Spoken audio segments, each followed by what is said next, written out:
Praise the Lord. இந்த நாளிலும் உங்களுடைய வாழ்க்கையில காணப்படுகிற செத்துப்போன நிலைமைகளை உயிர்ப்பிக்கக்கூடிய வல்லமையுள்ள தேவன் உங்கள் மத்தியிலே கிரியை செய்து கொண்டிருக்கிறார்.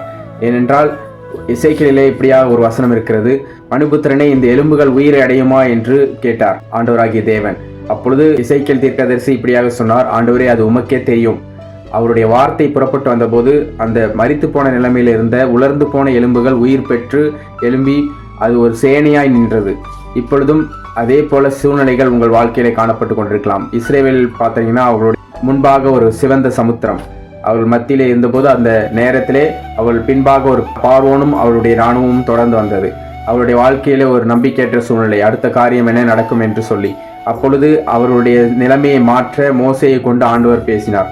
நீங்கள் நின்று கொண்டு இன்றைக்கு கர்த்தர் உங்களுக்காக செய்யும் ரட்சிப்பை பாருங்கள், இன்று கண்ட எகிப்தியரை இனிமேல் என்றும் என்றைக்கும் காண மாட்டீர்கள் என்று சொன்ன வார்த்தையின்படி அவருடைய வாழ்க்கையில் ஒரு மாற்றம் உண்டானது. உங்கள் வாழ்க்கையிலும் கூட ஆண்டவர் இந்த நாட்களில் உலர்ந்து போன நிலைமையில் இருக்கிற சூழ்நிலைகளை மாற்றி அதை உயிரடைய செய்ய வல்லமையுள்ள தேவன் தாமே உங்கள் வாழ்க்கையிலே கிரியை செய்ய வல்லவராயிருக்கிறார்.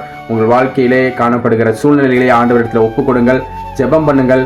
ஆண்டவர் வார்த்தை வரும், தீர்க்க தரிசன வார்த்தை உங்கள் வாழ்க்கையிலே கிரியை செய்யும். அப்பொழுது எல்லா சூழ்நிலையும் தலைகளாய் மாற்ற ஆண்டவர் வல்லவராயிருக்கிறார். God bless you.